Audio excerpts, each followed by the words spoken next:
Estee Lauder has crashed over 36% just in the last 12 months and currently trades right there towards their 52-week lows. In fact, we also see a buy rating now from Wall Street. So is this a great opportunity to buy a company that not too long ago was sitting at double the current trading price? Today we're going to take a deep dive.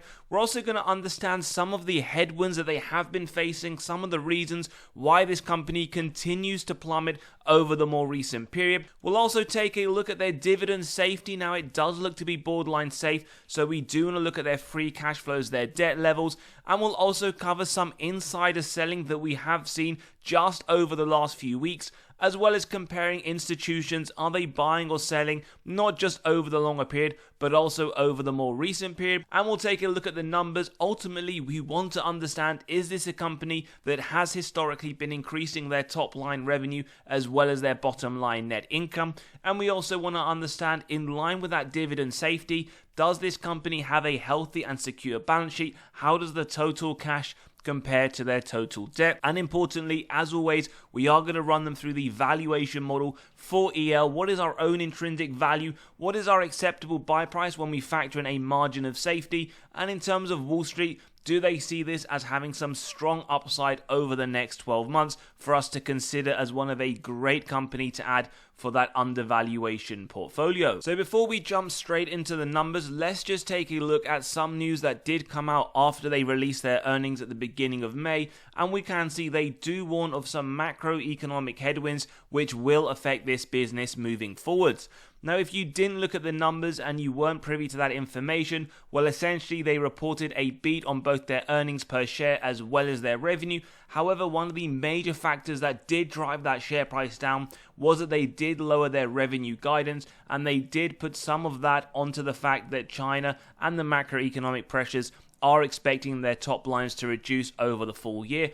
And we can see that previously they were looking at a full year 2024 revenue figure that was between a negative 1% drop to a 1% gain. They're now saying that they will be a drop to their top line of around negative 2 to negative 3%. So not great. As always, we do want to look at companies that increase their top line, but it doesn't necessarily mean that this isn't a company that could have some strong value and possibly the market has overreacted. As we can see, just after that, at the beginning of May, it dropped down 14%, and this has continued over to the more recent period. Now, as we can see, they do talk about continued softness in the overall prestige beauty, and they do specifically mention China, as that is one of their larger markets that they do sell to, as well as the geopolitical volatility.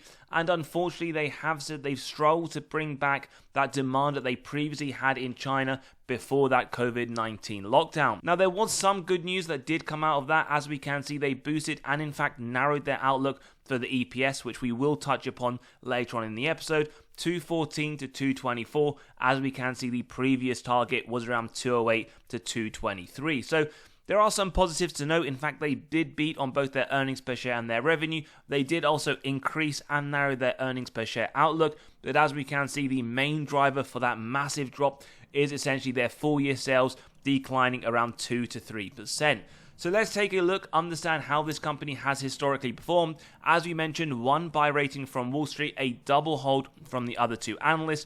They do have a forward yield, 2.32%. A forward PE that does look very high, 51. We can take a look at that later. And in terms of their performance, if you've been a longer term shareholder, you would be up 53%. Again, reinvesting those dividends, it would make this return slightly higher. But as we can see, a poor return over the historical period. And we also know all-time highs do sit there somewhere around that $370 mark. But we are talking about over 2.5 years ago as well. So let's look at the numbers now. Typically with companies, 3 to 7% increase on a baseline level. What we note, 11 billion in 2014, latest annual account 16 billion. So they have increased their top line, in fact around 50%, but we do note a little bit of inconsistency on a year-on-year basis. As we can see, 2019 the drop into 2020, and again the more recent quarter there is that drop. So inconsistencies overall on the top line. Nonetheless, it is still growing over the longer term, but one little worry is firstly 2022 to 2023's drop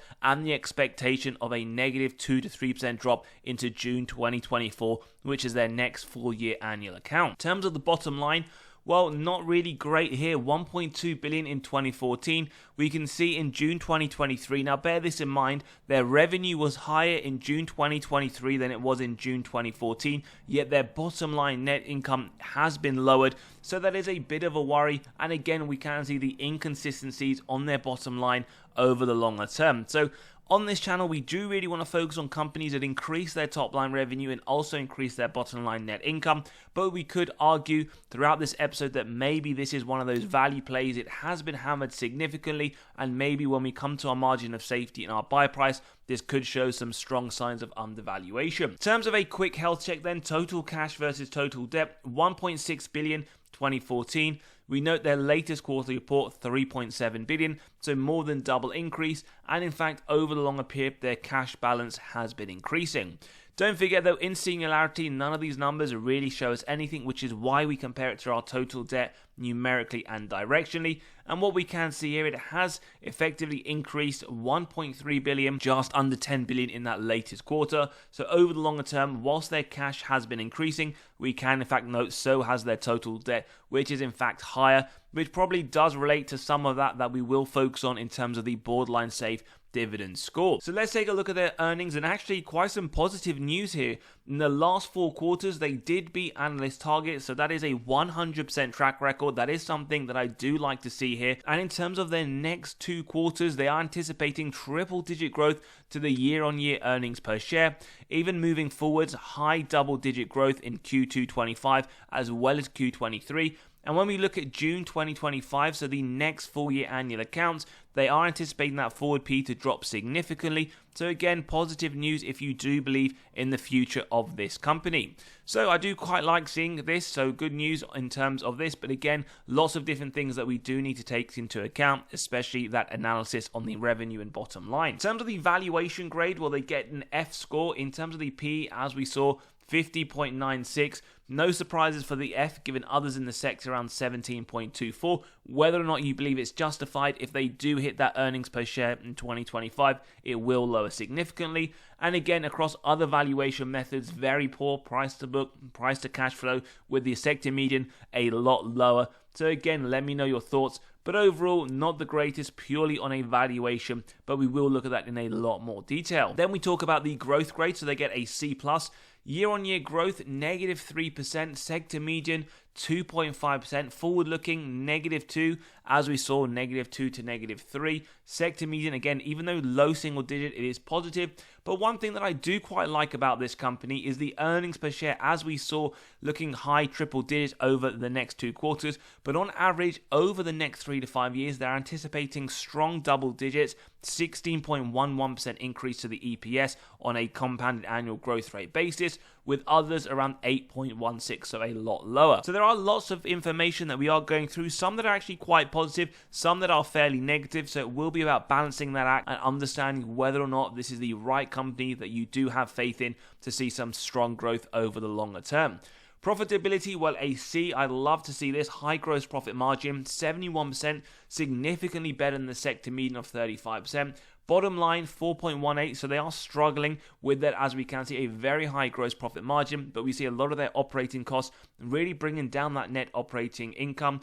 And as we can see, the sector median, 4.9%, so slightly higher. Cash from operations, though, looking very positive, 2.2 billion, a comparison to 803 from the sector as a whole. Now, this is the sector median, and what we can do now is compare them to some of those in this sector. So we are referring to the personal care products industry. We have Kenvue, we have Elf Beauty, Coty, lots of big names that I'm sure if you know this industry, you will have heard of them. Over the last year, now remember, total return, including reinvesting those dividends, you would be down -35%, the worst performing. But what's also interesting to note here, as we can see from the graph, half of these companies have in fact returned strong negative growth. So it could be a fact that the industry as a whole is struggling. We have Kenvue down -25%, Coty down -17% as well. When we expand this over the last 5 years, again, we do in fact see Estee Lauder down 32%. You have Elf hit up significantly, so a very strong company over the more recent period. And when we expand it over the last 10 years, they are in fact up 69%, as we can clearly see here. Not the greatest return over that period. Preferably you want over 100%. But again, past performance doesn't indicate anything about the future performance, just something we like to analyze as part of our review. Now, in terms of the S&P 500, there's always the question of if companies are performing very bad, why would you not just invest in the S&P 500, whether that's VO, whether that's other companies, the SPY, that is for you to decide. But we can see over the last year, the S&P 500, strong performance in comparison to Estee Lauder. Over the last 5 years, again, the same story to be told there. Over the last 10 years, significantly better. Although what you can see from this graph at certain points over the last 10 years, you would have had a much better return. For example, if you sold in 2022, we can see here, or in fact, the back end of 2021, Estee Lauder was up 430% in comparison.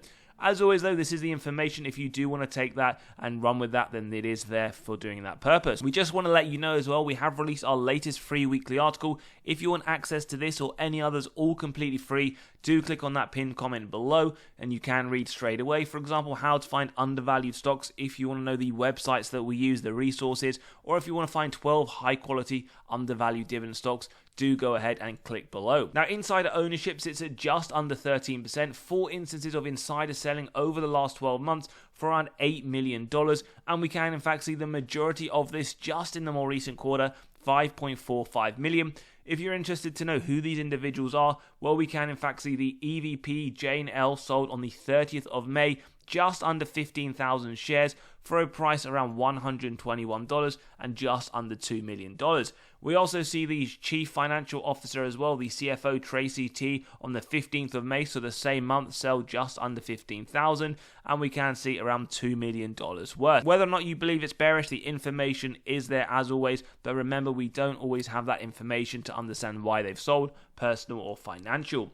Institutional ownership, 55%, $8 billion worth of sales over the last 12 months, a lot more buying by the institutions over the same time period, and we can in fact see, interestingly enough, in the more recent quarter, more selling by the institutions than buying. Now, that's interesting to note because over the last 12 months, the opposite is said to be true. However, in the more recent quarter, Q1, not just insiders, but also institutions have been selling, and what we do always say, do your own due diligence, never copy what they do, but you can always incorporate it in part of your analysis. Dividend safety score then important here, 60, borderline safe. Market cap 41 billion. It is a large cap company, and we can see it was just reaffirmed a few weeks ago that the dividend essentially has a moderate risk of a dividend cut over a full economic cycle. Now, in terms of the key recessionary metrics, so this from the Great Recession 07-09, they maintained the dividend, didn't cut it, but also didn't increase it. In terms of sales, negative 11%, pretty much around the average of the S&P, and we can also see they had an average growth there as well. Recession return, negative 52, S&P around negative 55. Now, dividend growth, we are waiting for the latest increase. Over the last 5 years, double-digit increase. Over the last 20, double-digit increase as well. So hopefully we can see some nice increases. And they have 3 years of consecutive increases. As we can see, they have cut the dividend over the course of the last 20 years. In terms of dividend yield theory, now for those that are new, it states the company is undervalued when the current yield sits above the 5-year average. So we have 2.32% versus the 5-year average, so a severe undervaluation signal, one of the highest yields offered over the last 5 years.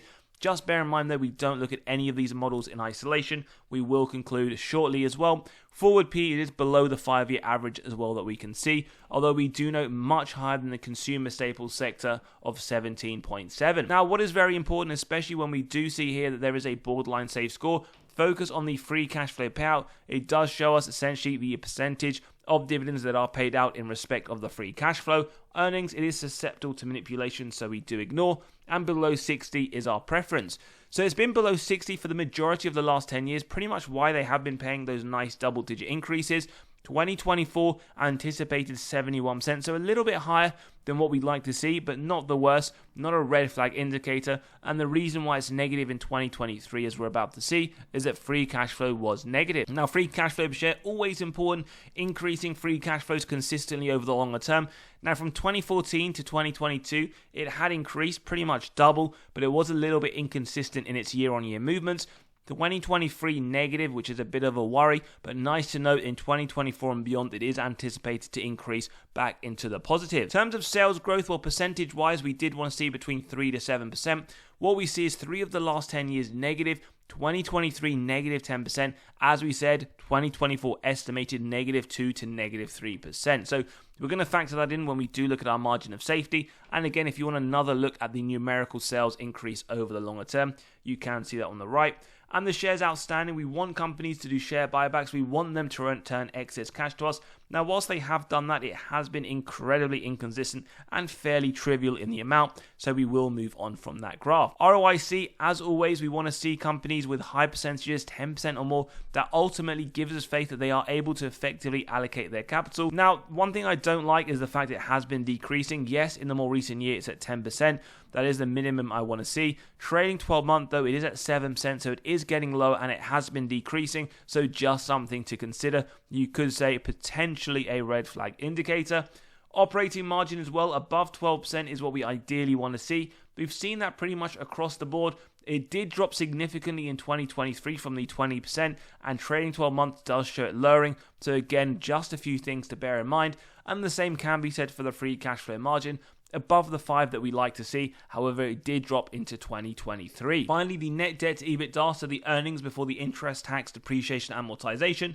Below 3 is what we want to see. Now, for those newer viewers, these numbers are effectively the number of years it would take the company to pay off all of their debt net of cash on hand. 1.97 in 2023, 1.74, so they are expected to reduce this, so this is a good sign. That is something I like to see. With their free cash flow payout around 71%, I do believe so far, based on this information, the dividend does look to be safe. No massive red flags that are waving in our face. So let's jump into the valuation model. And as always, if you do enjoy the content, value is being provided. Smash that like button, hit that subscribe and bell button so you are continually notified of these videos as they drop. Now, jumping into the first model, we have the dividend discount model with the average growth just under 12%. As we can see, nice double-digit increases over the period.